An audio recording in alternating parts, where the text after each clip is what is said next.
So, Joe, why do they call this the whale? Well, Sparkle, that's a good question.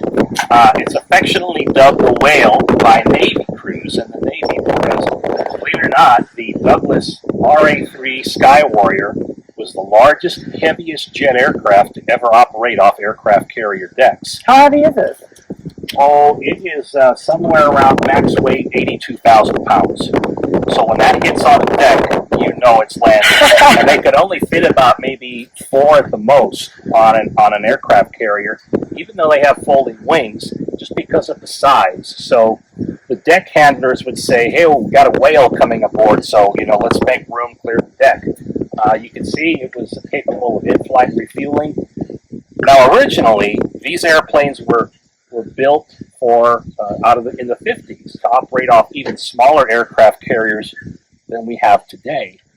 And they were tasked with delivering a nuclear weapon. So they were the nuclear bomber on the carrier until in the 60s and so on, the late 60s, the Navy decided to put all of those types of weapons on missiles on submarines, which then these became reconnaissance aircraft. They could take aerial photos.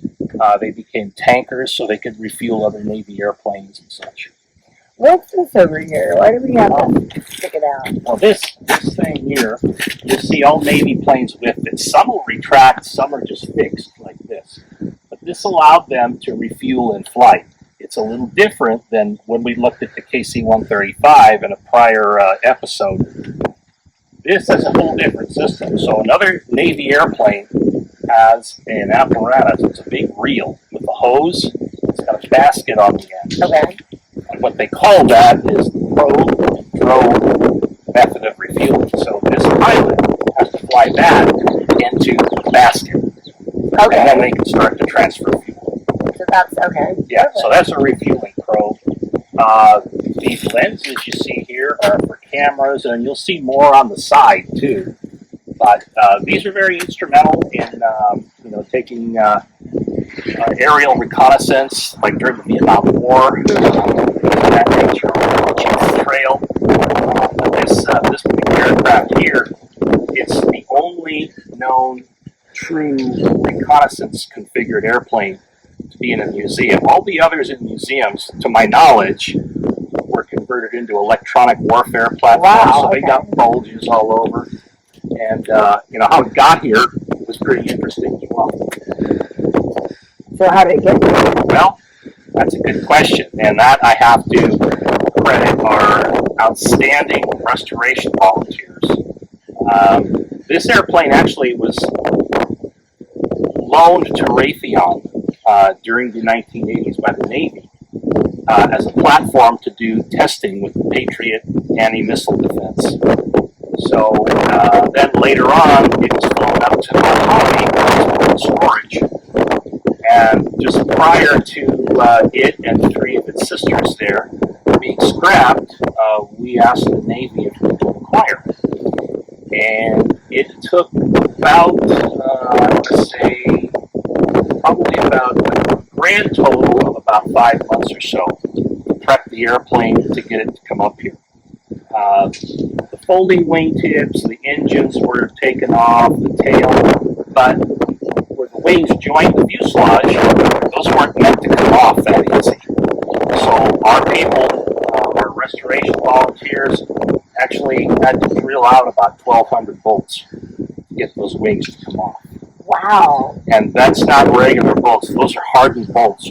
They call it an AN bolt. Oh my goodness. But it's actually, they're actually very hardened, case-hardened bolts for aircraft. So that was a challenge. And and fortunately, we ended up in December bringing the rest of it up here.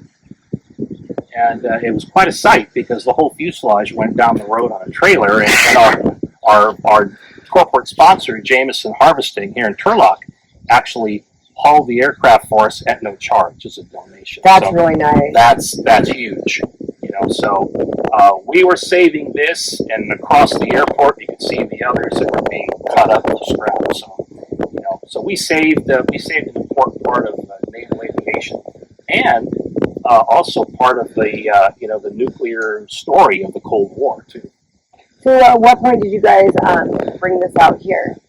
This came out here in, I believe, 2011. 2011. So she's been out here for about 14 years. So as you can see, we're starting to do some work on repainting the airplane, because one of the problems with being outside, and of course in our elements, is that the heat and the sun is very hard on the paint, plexiglass, and so on. So we try to take as many measures to protect as we can, but ultimately, you know, about every 10 years, we have to go through and start to repaint and touch up the airplanes. So what's the modern day version of this plane? Well, there really is no modern day version anymore. We have a fleet of just F-18s pretty much on aircraft carriers, F-18 Super Hornets.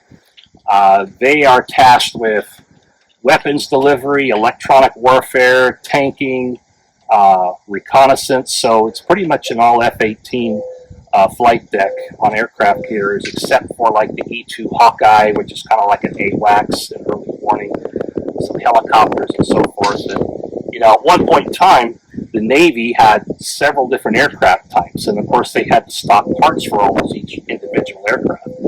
So now it's basically, you know, one-stop shop of inventory for parts. So I thought it was kind of neat as an aficionado, you know, when you had all these different kind of airplanes on an aircraft carrier. But you know, for efficiency, it probably wasn't the best thing. Right. Yeah. There's not a lot of these around. There's some other museums. There's one in the Bay Area that has one, and I think there's one on the USS Midway down in San Diego as well. Well, that's why always the only place you can actually see it. The right. whale. The whale is right here, and it's looking at you. Thank you so much, Joe. Don't forget to subscribe to our YouTube channel.